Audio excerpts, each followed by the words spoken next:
Starry-eyed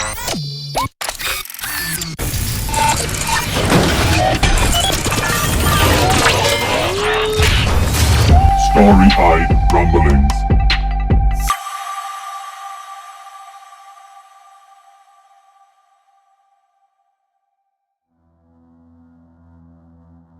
Khosla snaps around and her gaze fixes directly on Helix Bane.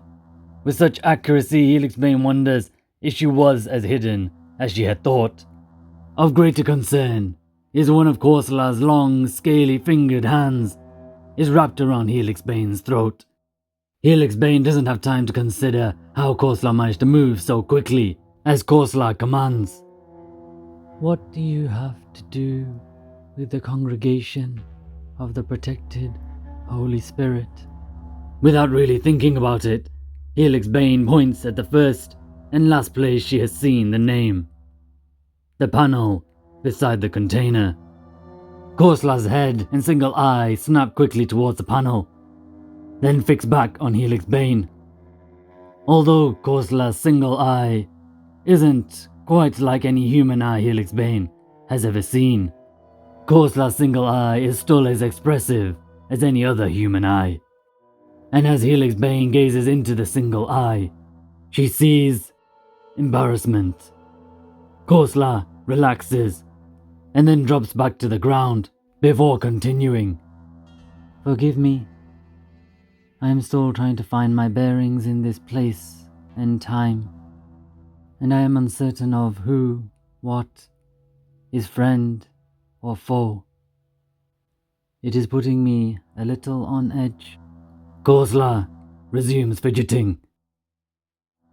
Helix Bane takes note that the creature can exhibit human emotions such as anxiety, aggression, and uncertainty may well prove useful should their relationship continue. Helix Bane decides not to get too chummy. With so little understanding and knowledge of Khosla's role in all these machinations, Helix Bane doesn't want to get too chummy, but also doesn't want to burn bridges. So she decides to split the difference by saying, "Don't consider me a friend." Khosla's fidgeting ceases. "But no, you need to consider me a foe. I'm not here for you. I'm here to find a way off this ship. If at some point you too wish to get off this ship, then we'll have something to talk about. Till then, stay out of my way, and I'll stay out of yours." Khosla's fidgeting resumes, as she responds, "Very well, this seems reasonable. Can you tell me anything of the people that revived me?" Helix Bane decides to throw the dice by answering, "They call themselves the domain of the Worthy Foundation, and they just arrived, you and your container in tow. Beyond their wish to repair a ship and bringing a whole lot of explosives. I don't know what their intentions are with either ship, the Spire, or you." Helix Bane says all of this to give the impression she is someone in the know, someone Khosla can turn to should the Worthy Foundation prove reluctant to offer up information. Helix Bane doesn't wish to give away too much information though, so she presses on before Khosla has time to ask questions or interrupt. "My advice would be not to consider them friend or foe, because either you're an ally, an asset, or a prisoner." Khosla responds, "I don't believe I am a prisoner, nor could I say with any confidence that I am an ally or asset to them. Not at this point in time." Helix Bane continues to gamble. "I can think of one way to find out." "What is this way?" "You step outside those doors and see just how much freedom and choice they afford you." There is a silence, and then within the spasmodic, jerky movements of Korsla, Helix Bane thinks she sees a nod of agreement.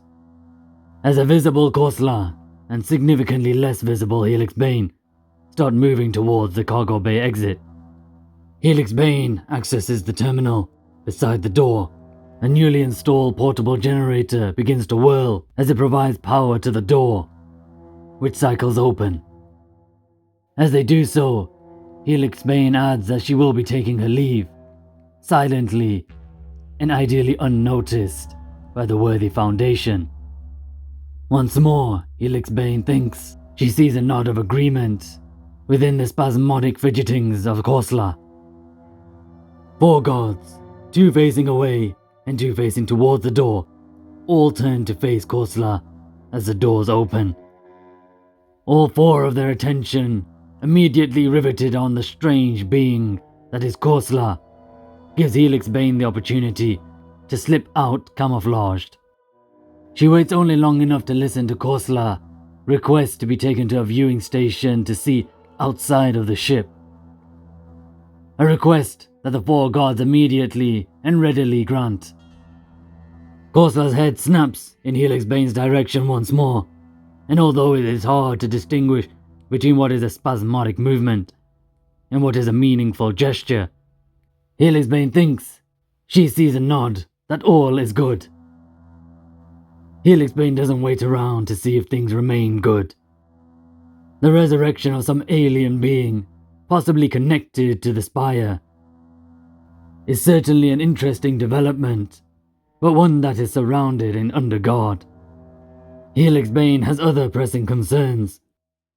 She looks down at the device, which has melted slightly in her hands where it has made contact with her skin. Fortunately, or unfortunately, it's still transmitting.